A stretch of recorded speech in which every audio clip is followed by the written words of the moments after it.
Bisa didengarkan baik-baik. Janganlah kamu lupa memperkatakan kitab Taurat ini, tetapi renungkanlah itu siang dan malam, supaya engkau bertindak hati-hati sesuai dengan segala yang tertulis di dalamnya. Sebab dengan demikian perjalananmu akan berhasil dan engkau akan beruntung. Kak Lita, di manakah aku berada? Aduh, Kak Esther. Aduh. Sese. Apa Kirain ya? Kak Lita nyampe itu udah hafal tuh ayatnya. Itunya 1:8. Yosua berapa ya? Lupa Yosua 1. Iya, oke. Betul. Terus? Yosua 1 ayat 8. Ya, oke. Sekali Kak Lita. Oke, selanjutnya. Tetapi buah roh ialah kasih, sukacita, damai sejahtera, kesabaran, kemurahan, kebaikan, kesetiaan, kelemah lembutan, penguasaan diri. Tidak ada hukum yang menentang hal-hal itu. Di manakah aku berada, Kak Cindy? Aduh, Kak Cindy. Aduh, itu di Korintus bukan ya? Bukan. Bukan. Ya, aduh. Ada guru som di sini loh, ada guru somnya loh. Gimana? Gimana ya itu ya?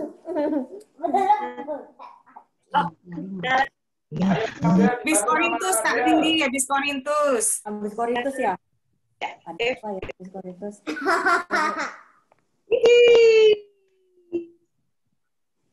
Galatia. Oh, Galatia. Ya. Depannya G, belakangnya Tia. Galatia. Galatia berapa ya?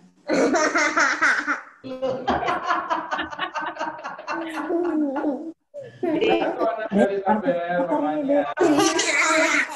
Diganggu. Buka yang mana? Nah, 5 kakak. 23 kakak. Belakang-belakang, Kak Cindy. Oh, di Ayat belakang ini. 2. Iya benar, 22, 23. Buah-buah roh. Buah-buah. Dibaca.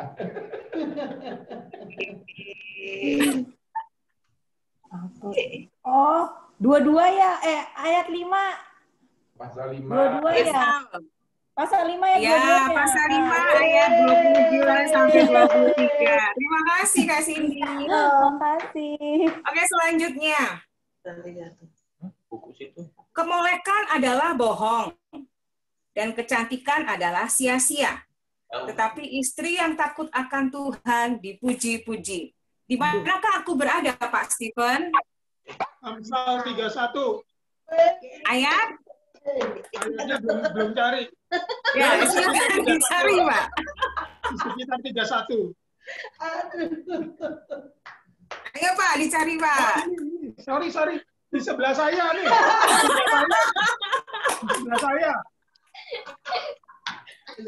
Oke, mantap Pak Stephen. Amsal 31 ayat 30. Berikutnya Bapak Ibu.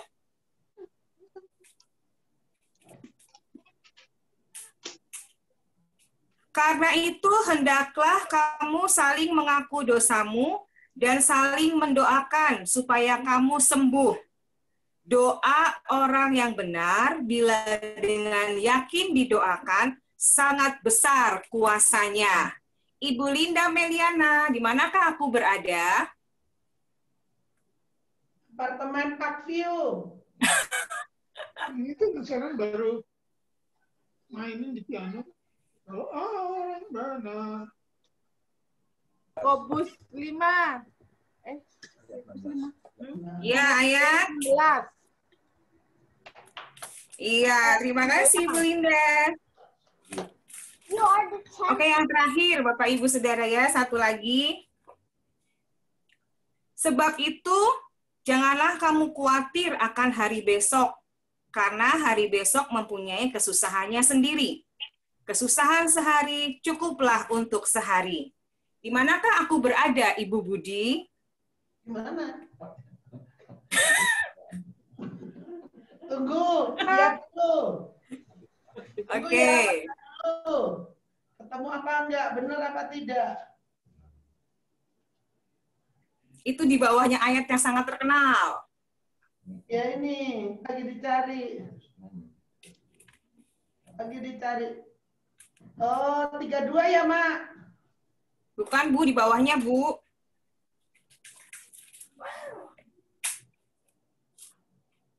Oh iya, 34. Janganlah kamu khawatir akan hari esok. 34 apa, Bu? Kesusahannya sendiri. Matius 6, 34. Iya, Matius 6 ayat 34. Oke, terima kasih Bu Budi.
Mari kita bersukaria, hari ini harinya Tuhan.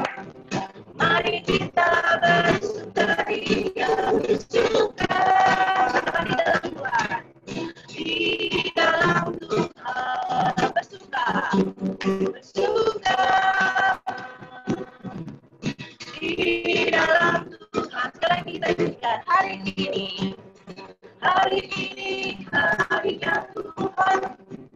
Mari kita bersukaria, hari ini harinya Tuhan. Mari kita bersukaria, bersuka di dalam Tuhan, bersuka di dalam Tuhan. Bagi Tuhan, rayakan kehadirannya, rayakan kehadiran Tuhan, Raja yang layak dipuji. Rayakan kehadiran Tuhan, Raja yang layak bersuka di dalam Tuhan, bersuka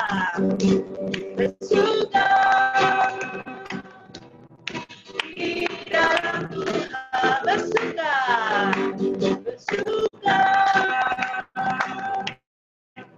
di dalam Tuhan. Mari kita bersuka di dalam Tuhan. Yang terakhir bersuka.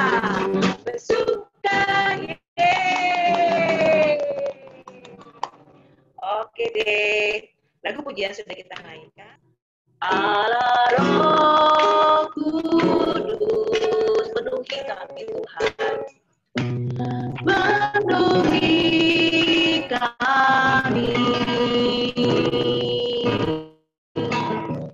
Ku rindu Kau selalu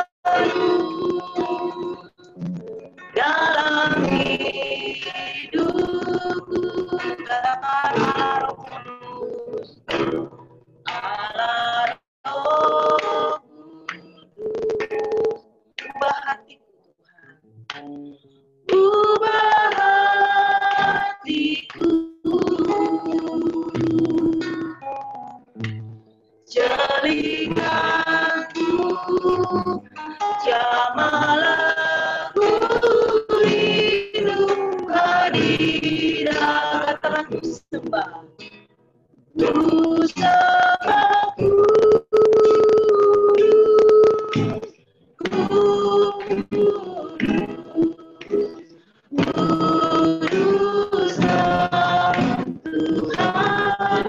dan ku sanjung Kau mulia, bagimu Tuhan. Kita nyanyikan dari awal ini. Allah Roh Kudus penuhi kami. Allah Roh Kudus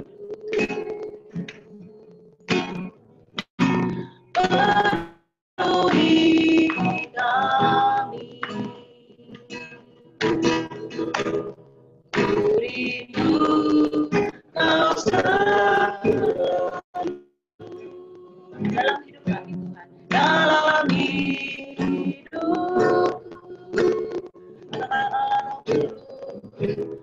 Allah Roh Kudus,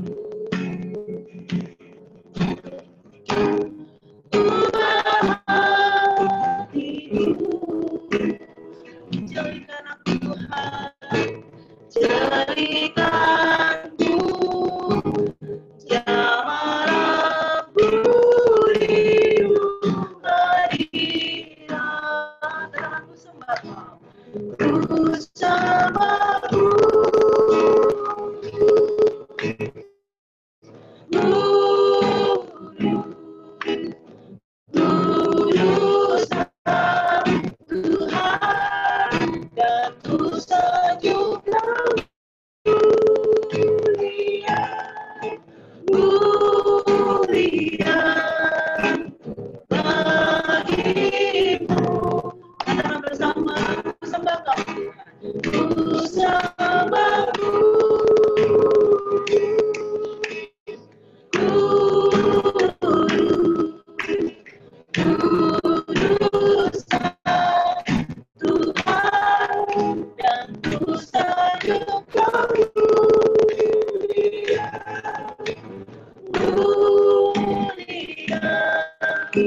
Tuhan, bagimu Tuhan, bagimu Tuhan.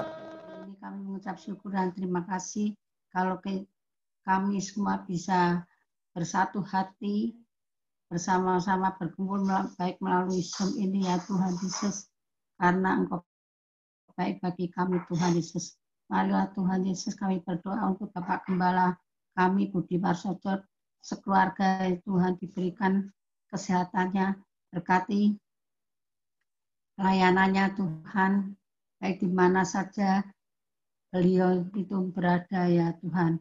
Diberikan selalu hikmat budi yang suci daripada Engkau. Dan juga kami berdoa untuk pelayan-pelayan gereja Tuhan yang telah berikan tugas masing-masing, yaitu untuk musik, ya Tuhan, singer, sound leader, semuanya Engkau memberkati ya Tuhan Yesus.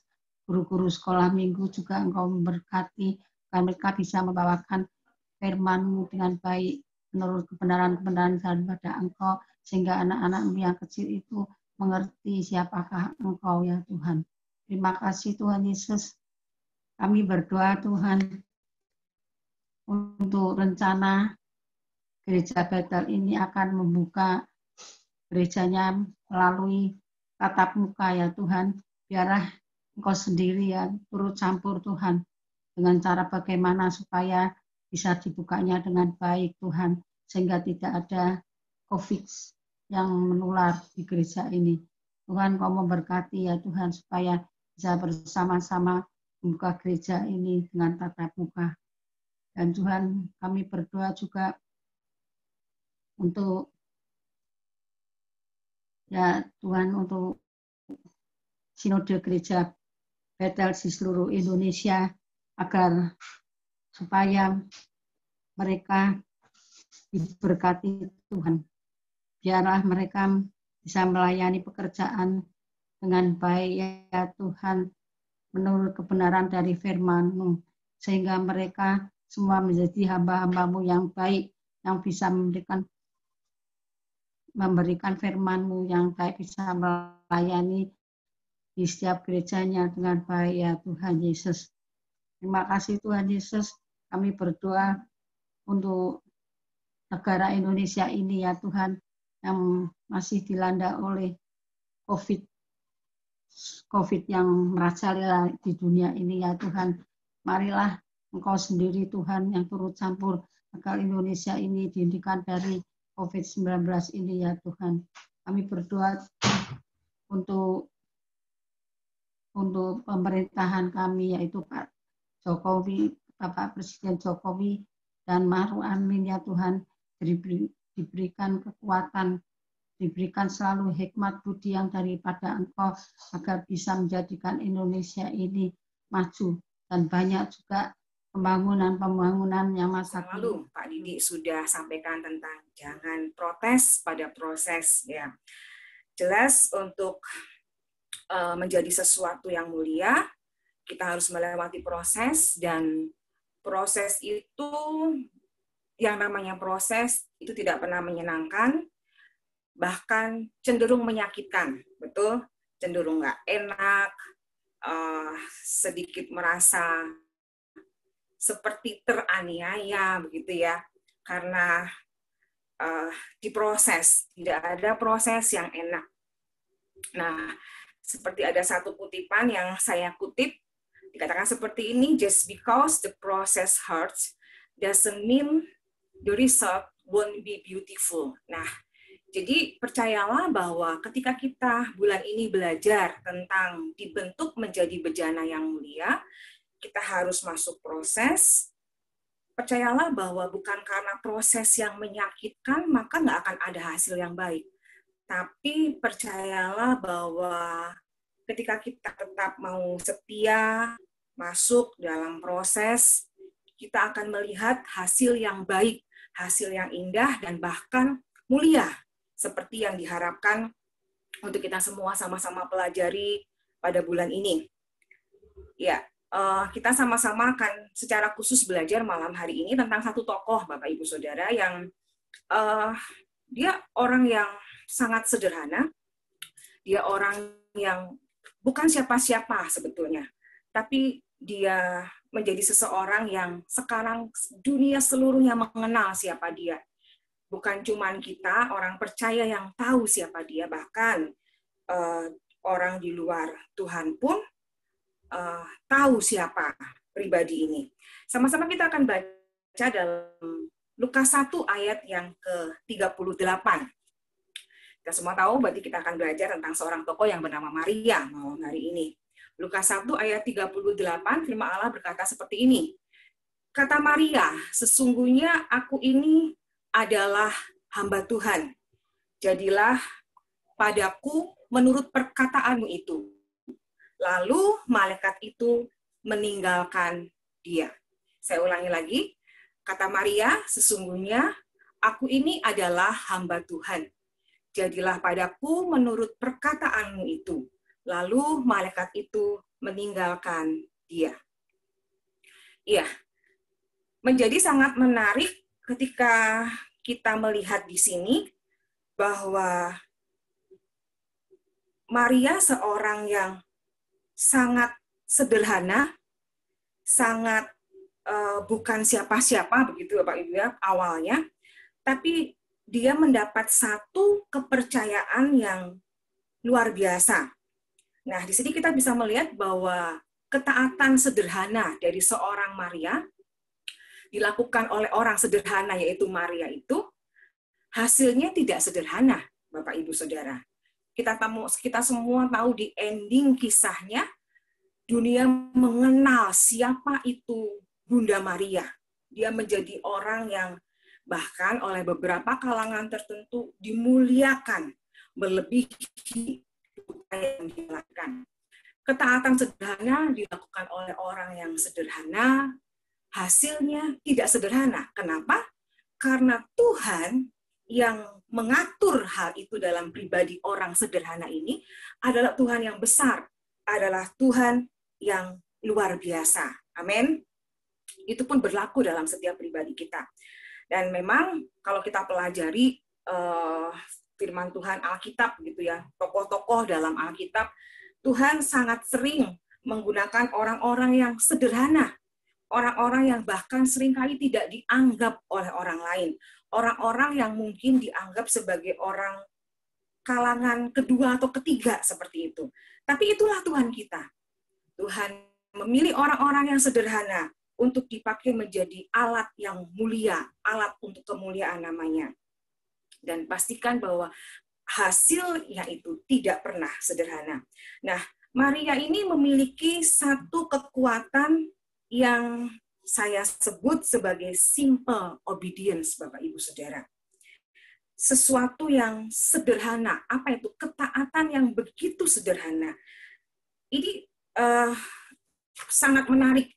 Bahkan saya percaya inilah yang mungkin membuat Tuhan sangat tertarik kepada pribadi Maria ini. Nah, perlu kita pahami bersama bahwa ketika Tuhan itu memilih seseorang, Tuhan itu nggak pernah asal-asalan. Betul? Nggak ada yang namanya kebetulan, nggak ada yang namanya ilmu katoklogi gitu ya, atau cocoklogi. Tidak, Bapak Ibu Saudara. Semua yang terjadi dalam kehidupan siapapun manusia di muka bumi ini, tidak pernah ada yang namanya kebetulan. Demikian juga dengan seorang Maria. Saya percaya bahwa ketika Tuhan memilih Maria, Tuhan tidak asal-asalan. Tuhan mengerti dan Tuhan melihat bahwa memang Maria ini adalah seorang yang secara kerohanian atau kehidupan spiritualnya itu baik. Nah, bicara soal kehidupan rohani, kehidupan spiritual, itu sesuatu yang abstrak ya Bapak Ibu ya. Kita nggak bisa melihat orang itu begitu sangat rohani atau memiliki kerohanian yang baik tanpa ditunjukkan dengan ketaatan dalam hidup orang itu. Nah, ketika Tuhan memilih Maria untuk mengandung Sang Juru Selamat, Tuhan tahu bahwa kerohanian Maria ini tidak bisa terlihat oleh orang luar seperti apa modelnya. Tapi kita semua bisa mengerti bahwa Maria adalah seorang yang memiliki kerohanian yang baik. Kenapa? Karena respon yang dia tunjukkan itu sangat luar biasa, Bapak Ibu Saudara. Nah, Maria setuju dan taat kepada keputusan Tuhan dengan mengesampingkan begitu banyak resiko yang ada di depannya. Kalau kita renungkan, Bapak Ibu Saudara ya, ketika Maria mengokekan apa yang Tuhan atau malaikat sampaikan kepada dia waktu itu, Maria pasti sangat tahu resiko yang mungkin bisa dialami oleh dia. Pada waktu itu jelas sekali orang Yahudi punya aturan main bahwa orang yang berzina itu hukumannya adalah dirajam, dilempar batu, sampai mati. No compromise, Bapak Ibu Saudara ya. Nggak ada yang namanya naik banding, nggak bisa, nggak ada. Mereka apa kesalahannya dan itulah hukumannya. Nah, saya percaya bahwa Maria itu ngerti banget ini bakalan bisa terjadi. Tapi ajaibnya adalah ketika malaikat ngomong sama Maria, dia langsung yes.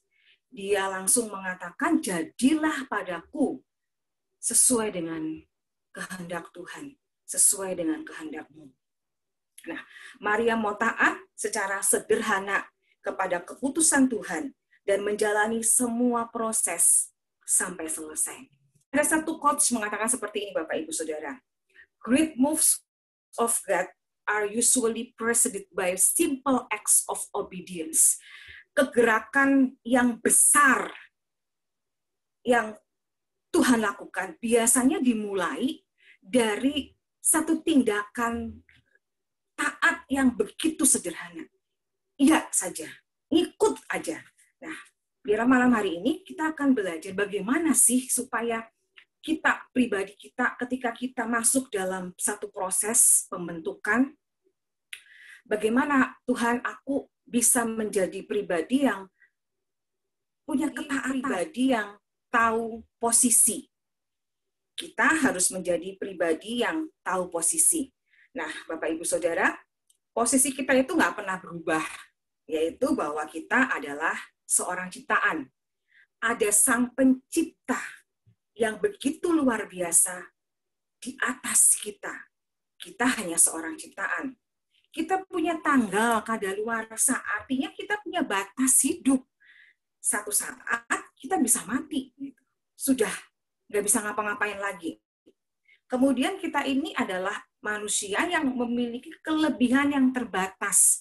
Artinya bahwa sehebat apapun kita, semua hasil yang pernah kita capai, bahkan yang kita miliki sekarang, itu bahwa selalu ada orang yang lebih di atas kita. Kelebihan kita terbatas. Dan kita juga memiliki kelemahan yang terukur. Kenapa? Karena selemah apapun kondisi kita, bahwa Tuhan itu selalu menopang Bapak, Ibu, dan saya. Amin.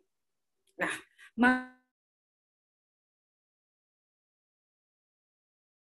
Maria ini di ayat yang ke-38 dalam Lukas pasal 1 dikatakan bahwa Maria dengan sengaja mengatakan bahwa sebab sesungguhnya aku ini adalah hamba-Mu, hamba Allah. Jadi Maria dalam bahasa aslinya dia menggunakan kata doulos. Dia sengaja menggunakan kata ini karena dia memposisikan dirinya sebagai seorang budak, Bapak Ibu. Jadi ketika kita mengerti posisi kita di hadapan Tuhan, saya percaya bahwa kita nggak akan bisa mengatakan no, nggak akan bisa mengatakan entar dulu deh Tuhan, tapi kita akan tahu bahwa ketika kita sadar, aku ini hanya seorang hamba di hadapan Tuhan, aku ini hanya budak yang nggak punya hak atas hidupku sendiri, dan aku mengabdikan seluruh kehidupanku hanya kepada Tuhan. Nah, ini yang Maria miliki, Bapak Ibu Saudara. Dia tahu persis bahwa posisinya adalah hamba. Jadi ketika dia dikasih petunjuk, ketika dia mendapat satu perintah, dia nggak punya pilihan selain mengatakan, iya, oke Tuhan, aku siap. karena aku hanya seorang bulos, aku hanya seorang budak di hadapanmu. Maria tahu posisinya, bahkan saya percaya bahwa setelah 400 tahun tidak ada apapun atau siapapun nabi yang berbicara. Kalau Bapak Ibu perhatikan Alkitab dengan sengaja di tengah-tengah antara perjanjian lama dengan perjanjian baru itu ada satu lembar putih kosong. Itu menandakan bahwa ada ratusan tahun, kurang lebih 400 tahun sejak kitab Maleakhi sampai kepada munculnya Sang Juru Selamat, itu adalah kurang lebih 400 tahun Tuhan berdiam diri. Dan tiba-tiba ada seorang malaikat datang sama Maria. Saya percaya bahwa itu bukan hal yang mungkin mudah dipahami oleh seorang Maria. Tapi sekali lagi bahwa karena Maria tahu posisinya, dia hanya seorang hamba yang adalah budak bagi tuannya, dia menerima apa yang menjadi keputusan sang tuan itu dalam dirinya. Lukas 1 ayat 38 tadi menggunakan kata doulos yang punya makna budak. Saya bisa melihat bahwa Maria dengan sadar. Maria menggunakan kata ini bukan karena sok-sokan Bapak Ibu Saudara ya, tapi saya percaya bahwa ketika Matius menuliskan kisah ini, Lukas menuliskan kisah ini dalam Lukas pasal 1 ini, dia tahu bahwa Maria benar-benar dengan ikhlas, dengan sadar, dengan sengaja memposisikan dirinya. Dia tahu bahwa aku ini seorang budak. Nah, makanya benar ada satu ungkapan mengatakan bahwa the great test of this life is obedience, Bapak Ibu Saudara. Tes atau ujian terbesar dalam hidup kita itu adalah ketaatan. Bisa nggak kita taat? Kita mungkin pernah dengar ada dulu saya waktu remaja, saya pernah dapat ada satu permainan, gitu Bapak Ibu Saudara, ada satu permainan sebenarnya, bentuknya berupa permainan, kemudian kami dapat soal, begitu, kami dapat soal, tolong dikerjakan, tapi sang mentor itu mengatakan begini, tolong perhatikan baik-baik, baca dari atas petunjuk mengerjakannya. Jadi tolong dibaca petunjuk mengerjakannya. Dan kami dapat 2 lembar kertas, itu ada seperti biasa kayak anak ulangan, begitu Bapak Ibu Saudara ya, nama diisi segala macam, harus ada petunjuk. Isi nama dengan lengkap, kemudian tanggal jangan lupa, terus pastikan bahwa alat tulis lengkap, bla bla bla bla. Terus biasanya kan sebagai anak kita, anak remaja atau anak sekolah biasanya seringkali ya udah gitu kan, gue udah ngerti nih petunjuknya apa aja gitu, langsung main diisi bla bla bla begitu kan. Padahal di petunjuk itu di bagian akhir dikatakan Anda cukup mengerjakan soal nomor 10 dan bisa langsung dikumpulkan. Nah, seringkali setelah kita ngerjain, ya ternyata kita kejebak begitu kan. Kenapa? Karena ketidaktaatan kita sendiri sebenarnya. Jelas sekali bahwa kita diminta baca petunjuk terlebih dahulu sampai tuntas baru kerjakan soal. Kita nggak main ngerjain aja. Nah, ini tes terbesar dalam hidup kita, atau ujian terbesar dalam hidup kita sebenarnya adalah ketaatan. Bisa nggak kita itu menjadi orang-orang yang taat gitu? Walaupun seringkali yang di hadapan kita itu susah. Nah, Maria tahu posisinya. Ketika kita semua menjadi orang-orang yang ngerti posisi kita, Bapak Ibu Saudara, bahwa kita ini hanya seorang hamba, hanya seorang budak di hadapan Tuhan, maka kita akan menjadi orang-orang yang memiliki simple obedience. Apapun yang Tuhan mau, aku akan lakukan. Bagaimana dengan kita, Bapak Ibu Saudara? Apakah hari-hari ini ketika kondisi sedang tidak bersahabat dengan kita, kita menjadi orang-orang yang bisa patuh, menjadi orang-orang yang yes Lord, aku mau ikut, aku mau nurut, aku mau setia, dan aku mau menjalani apa yang Engkau mau aku lakukan. Itu yang pertama, Bapak Ibu Saudara. Kemudian yang kedua, bagaimana kita bisa menjadi pribadi yang punya simple obedience. Hal yang kedua adalah Maria ini pribadi yang mampu bersikap dengan benar. Di dunia ini hanya ada 2 keadaan yang akan bisa kita alami, Bapak Ibu Saudara. Keadaan positif, keadaan baik, atau keadaan negatif, keadaan yang tidak baik. Dan responnya pun hanya ada dua, betul? Ketika kita mengalami hal itu, kita cuma bisa punya dua respon. Kita merespon dengan baik, atau kita merespon dengan negatif. Kita bereaksi dengan benar, atau kita bereaksi dengan salah. Nah, Bapak Ibu Saudara, Lukas pasal yang ke-1, ayat yang ke-46 sampai ayat yang ke-49, dikatakan seperti ini. Lalu kata Maria, jiwaku memuliakan Tuhan, dan hatiku bergembira karena Allah Juru Selamatku, sebab ia telah memperhatikan kerendahan hambanya. Sesungguhnya, mulai dari sekarang, segala keturunan akan menyebut aku berbahagia. Ini belum kejadian, Bapak Ibu Saudara ya, tapi Maria bisa mengatakan mulai dari sekarang segala keturunan akan menyebut aku berbahagia. Karena Yang Maha Kuasa telah melakukan perbuatan-perbuatan besar kepadaku dan namanya adalah kudus. Nah, kita melihat di sini bahwa Maria ini orang yang ketika dia mendapat sesuatu yang secara manusia susah untuk diterima, dia memilih untuk bereaksi dengan benar, bereaksi dengan baik, Bapak Ibu Saudara sekalian. Sangat susah untuk dibayangkan, bukan? Ketika dia mendapat berita yang tidak baik, dia bisa mengatakan, jiwaku memuliakan Tuhan, hatiku bergembira karena Allah Juru Selamatku, sebab ia memperhatikan kerendahan hambanya. Korelasinya sepertinya di mana, begitu kan Bapak Ibu Saudara ya? Tapi di sini kita bisa melihat bahwa Maria itu ngerti bahwa aku ini ciptaan, seperti tadi posisi awal. Dia tuh sang pencipta. Come on, nggak mungkinlah sang pencipta, Tuanku, itu memposisikan aku dalam kondisi yang mencelakakan. Itu tidak sepertinya bagi Maria bahwa itu bukan Tuhanku. Nah, inilah Bapak Ibu, ketika kita memiliki pengenalan seperti ini kepada Tuhan, saya percaya bahwa kita akan bisa bereaksi dengan benar. Saya sangat terkagum dengan reaksi Maria ini, Bapak Ibu Saudara. Dulu ada lagu, saya ingat banget zaman saya kecil, aku memuliakan Tuhan dan hatiku bergembira karena Dia. Gitu, Bapak Ibu Saudara. Saya suka sekali waktu saya kecil lagu ini. Pas saya nemu ayat ini, saya, oh ini ayat lagu itu di sini rupanya gitu. Bapak Ibu Saudara yang mungkin bukan dari Pantai Kosta Lama, mungkin nggak tahu lagu ini ya. Ini lagu lama sekali. Ini lagu orang-orang jadul, Bapak Ibu Saudara ya. Tapi saya melihat bahwa iya, Maria punya reaksi yang wow gitu kan. Dia bisa bereaksi dengan, reaksinya bukan mengumpat, bukan ngomel panjang lebar, tapi jiwaku memuliakan Tuhan. Nah, kita ada dalam kondisi yang sekarang ini, saya katakan tadi, mungkin tidak bersahabat dengan kita. Tapi bisakah kita memiliki reaksi yang aku tetap akan memuliakan Tuhan, aku tetap akan bergembira karena Tuhan. Dia mengatakan, the joy of the Lord is my strength.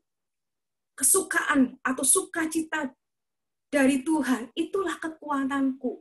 Kita bisa memiliki respon dan reaksi yang benar kalau kita memiliki pandangan yang luas. Kalau kita memiliki pandangan yang jernih, nggak sempit. Nah, bulan lalu kita sudah belajar tentang bertekun dalam pengajaran. Kalau kita sungguh-sungguh bertekun dalam pengajaran, Bapak Ibu Saudara, saya percaya bahwa kita akan menjadi pribadi-pribadi yang memiliki pandangan yang luas. Ketika kita menghadapi masalah A, masalah B, masalah C, kita tuh nggak akan terfokus kepada masalah itu. Kita akan memiliki pandangan yang luas, yang jernih, yang tidak sempit, karena kita tahu planning Tuhan dalam hidup kita. Amin, Bapak Ibu Saudara. Seorang penulis terkenal, Khalil Gibran, mengatakan seperti ini, Bapak Ibu Saudara. Orang yang optimis itu melihat keindahan bunga mawar, dan dia mengabaikan duri yang ada pada bunga mawar. Tapi orang yang pesimis, saat melihat mawar, dia akan mengabaikan keindahannya, tapi fokus pada apa? Pada durinya. Nah, hari-hari ini bisa menjadi orang yang melihat desain agung Tuhan dalam hidup kita. walaupun di tengah kondisi yang tidak memungkinkan. Bagaimana kita bisa menjadi bejana yang mulia, Bapak Ibu Saudara, kalau kita memiliki pandangan yang sempit. Ketika dibentuk, Yeremia mengatakan ketika sang penjunan itu melihat bahwa yang dibuatnya itu rusak, dia akan bentuk ulang menjadi bejana lain yang baik menurut pemandangannya. Nah, kalau kita ketika dibentuk kita tidak bisa melihat sisi baik dari rencana Tuhan dalam hidup kita, kita akan menjadi orang yang mungkin bereaksinya salah. Menjadi orang yang tidak bisa mengikuti apa yang Tuhan mau dalam hidup kita. Nah, kembali lagi Bapak Ibu Saudara, bahwa orang di sekitar kita itu tidak melihat kita berdasarkan keadaan kita, tapi reaksi kita terhadap keadaan di sekitar kita, itulah yang orang lihat. Artinya begini Bapak Ibu Saudara, ketika kita mengalami hal yang tidak enak, apakah kita akan berlarut-larut dalam kesedihan, dalam keterpurukan, mengasihani diri, atau kita dan akan menjadi orang yang ketika kita dalam kondisi yang nggak enak, oke, aku mengalami hal yang tidak enak, aku mengalami masalah, tapi aku akan bereaksi seperti ini. Aku akan tetap bersemangat, aku akan tetap melihat yang positif, aku akan tetap berusaha. Dan apa yang kita lakukan, itu yang orang lihat. Ada satu statement mengatakan, if you change the way you look at things, the things you look at change. Ketika kita merubah cara kita melihat segala sesuatu di sekitar kita, maka apa yang kita lihat pun akan berubah, Bapak Ibu Saudara. Dan ini yang kedua, yang sederhana, tapi menjadi seorang yang begitu mulia. Maria adalah pribadi yang tahu porsi kehidupannya. Semua hal di dunia ini ada porsinya, Bapak Ibu Saudara, betul? Kalau kita kebanyakan dalam sesuatu, akan tidak baik hasilnya. Contohnya, kebanyakan gula jadi diabetes. Kebanyakan garam jadi darah tinggi, betul? Kebanyakan makan jadi gendut, gitu kan? Kebanyakan minum jadi kembung, gitu. Semua yang kebanyakan nggak baik, gitu ya. Tapi yang kurang pun akan buruk, gizi buruk, begitu kan? Jadi kurang baik kesehatannya karena kurang, gitu. Nah, kita melihat dalam memasak pun, Bapak Ibu Saudara ya, semua di sini pasti sudah pernah masak. Bapak-bapak, ibu-ibu, saya percaya semua sudah pernah masak di sini. Kita masak pun kita akan pakai takaran bumbu yang kita perhatikan dengan baik, supaya tidak keasinan, supaya tidak kemanisan, supaya tidak asam gitu kan, segala macam gitu ya. Walaupun mungkin yang sudah ahli main ceplang-ceplung begitu kan. Tapi tetap aja, karena kita sudah terbiasa, sekalipun cemplang-cemplung, kita akan mendapatkan rasa yang enak. Kenapa? Karena dites. Gitu. Ada nggak di sini yang masak nggak dites dulu? Kelar masak, udah sajiin aja. Pasti kita walaupun kita ngasih bumbunya cemplang-cemplung, kita akan tes terlebih dahulu. Udah pas belum rasanya? Udah cocok belum rasanya? Nah, Lukas pasal yang kedua. Kenapa saya bisa mengatakan bahwa Maria adalah pribadi yang memiliki porsi kehidupan yang pas dalam hidupnya. Lukas pasal yang kedua, ayat yang ke-19 dan ayat yang ke-51 bagian B mengatakan seperti ini. Tetapi Maria menyimpan segala perkara itu dalam hatinya dan merenungkannya. Dan ibunya, ayat yang ke-51 bagian B, dikatakan juga, dan ibunya menyimpan semua perkara itu di dalam hatinya. Maria adalah pribadi yang tahu porsi kehidupannya. Seringkali kita menjadi orang-orang yang kebablasan atau terlalu cepat berkata-kata. Makanya kenapa sih kok kalau kita perhatikan secara tubuh kita gitu ya Bapak Ibu Saudara, mulut itu cuma satu dibanding semua. Tangan dua, kaki dua, telinga dua, mata dua, hidung pun lubangnya dua, begitu kan Bapak Ibu Saudara ya. Tapi mulut cuma satu. Iya, karena memang lebih baik kita sedikit bicara daripada banyak bicara, betul? Nah, Maria ini tahu porsinya. Saya merenungkan seperti ini, Bapak Ibu Saudara. Maria itu wanita. Kita semua tahu ya, survei mengatakan bahwa wanita itu adalah orang yang punya sekian belas ribu kata dalam setiap hari yang harus diucapkan. Ketika Maria mendengar kabar dari malaikat ini, saudara bisa perhatikan nanti baca di rumah, setelah dia mendengar kabar, kemudian perikop berikutnya adalah Maria bertemu dengan Elisabet. Betul? Dan ketika Maria menyapa Elisabet, Bapak Ibu Saudara, Elisabet, kita mengatakan begini, Elisabet berkata bahwa, wah, hai ibu Tuhanku, betapa aku bersuka cita karena ibu Tuhanku datang ke rumahku, bla bla bla bla, dan anak dalam kandungan Elisabet pun sampai bergejolak begitu ya. Kira-kira saya merenungkan bahwa ketika Elisabet ngomong seperti itu, Maria tahu kan bahwa iya ya, kan malaikat ngomong sama gue nih, kalau gue bakalan ngandung seorang Mesias, juru selamat. Boleh dong. Ketika Elisabet ngomong begitu, Maria bilang, iya, kamu tahu aja sih Elisabet, kalau aku begini. Itu respon yang sangat wajar, bukan? Ketika, kalaupun sampai Maria ngomong seperti itu. Tapi Alkitab tidak pernah menceritakan bahwa Maria itu ngomong sama Elisabet bahwa iya, aku benar mengandung bla bla bla. Tidak. Tidak sama sekali. Tapi yang keluar dari mulut Maria adalah nyanyian, pujian. Nah, seringkali kita menjadi orang yang nggak bisa nahan mulut kita, Bapak Ibu Saudara. Nggak bisa untuk ngerem mulut kita. Kita terlalu cepat berkomentar, terlalu cepat menyampaikan segala sesuatu yang kita rasa seakan-akan, ya emang ini yang aku dapat begitu. Oke, is okay. Tapi perhatikan bahwa Paulus pernah mengingatkan kepada jemaat Tesalonika, ujilah segala sesuatu, kata Rasul Paulus. Ujilah segala sesuatu. Saya percaya ketika Maria memilih untuk diam dan merenungkan hal ini, bukan karena dia nggak percaya, Bapak Ibu Saudara. Tidak. Tapi karena dia tahu bahwa belum tiba saatnya bagi dia untuk menyampaikan apa yang dia dapat. Dia menyimpan. Dan dia nggak cuma nyimpan terus diam, dia merenungkan. Apa sih arti kata merenungkan? Arti kata merenungkan itu seperti sapi yang sedang memamah biak. Dia mencerna ulang, dia mencerna ulang, dia mencerna ulang. Sekali lagi, bukan karena tidak percaya, Bapak Ibu. Tapi karena dia tahu porsinya adalah melakukan apa yang Tuhan mau. Bukan mendahului apa yang Tuhan mau dalam hidupnya. Dan belajar dari teladan Maria.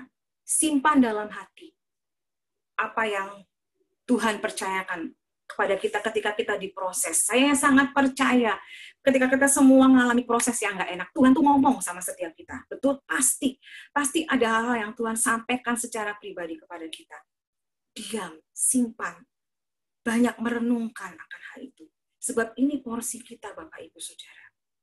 Dan saya sangat diberkati sekali dengan sikap Maria yang seperti ini.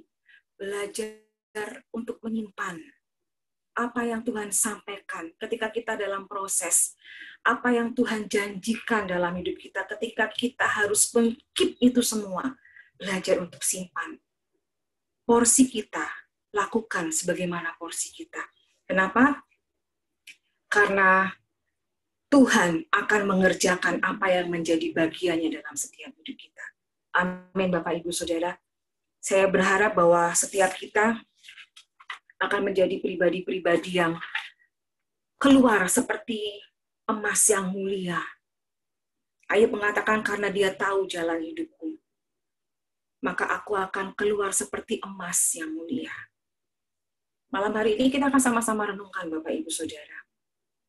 Saya akan mengakhiri firman ini, sharing ini dengan perenungan bersama-sama kita. Apa sih yang seringkali membuat aku tuh nggak taat, Tuhan? Apa karena aku ini nggak punya sikap hamba? Apa karena aku ini orang yang setiap kali ngalami hal yang sepertinya nggak baik, responku tuh jelek? Atau aku mungkin nggak bisa taat, nggak bisa langsung yes dengan apa yang Tuhan mau, atau aku ini menjadi orang yang seringkali ngambil porsi yang bukan porsiku. Mari malam hari ini sama-sama kita ambil waktu.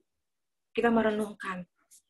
Saya percaya bahwa masing-masing kita tahu apa yang jadi kelemahan kita. Seperti saya seringkali gampang sekali terdistract dengan lingkungan. Apa yang terjadi? Sehingga tidak bisa punya respon yang selalu baik ketika mengalami hal yang gak enak. Saya belajar, iya ya Tuhan, harusnya supaya aku bisa punya respon yang baik. Malam hari ini saya beri kesempatan kepada Bapak Ibu Saudara sekalian untuk yuk kita ambil waktu barang 1 menit, kita renungin di bagian mana yang seringkali membuat kita susah untuk taat, susah untuk langsung yes dengan apa yang Tuhan mau dalam hidup kita. Semua yang ku berbuat, baik siang dan malam, selalu untukmu. Segenap hidupku adalah milikku, untuk kemuliaan-Mu. Sampai ku tua nanti, sampai surga nanti, selalu untukmu. Segenap hidupku adalah milikku, untuk kemuliaan-Mu. Sampai ku tua nanti, sampai di surga nanti, selalu untukmu.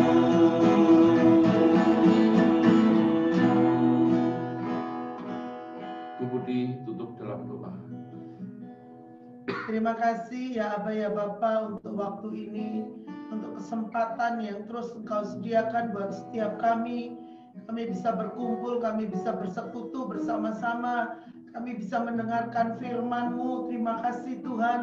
Kami percaya semua karena anugerah-Mu yang selalu baru dalam setiap hidup kami. Terima kasih ya Aba ya Bapa, menyerahkan hamba-Mu yang sudah menyampaikan renungan malam hari ini. Biarlah segala yang baik yang Tuhan sudah janjikan atas hidupnya, segera Tuhan laksanakan seperti yang Tuhan rencanakan. Dan hamba-Mu akan melihat kebaikan-kebaikan Tuhan terus sepanjang umur hidupnya. Berkati apa yang dikerjakan Tuhan, berkati JJ. Terima kasih Bapak, terima kasih. Berkati setiap kami yang sudah ada bersama-sama malam hari ini, bergabung di Family Altar.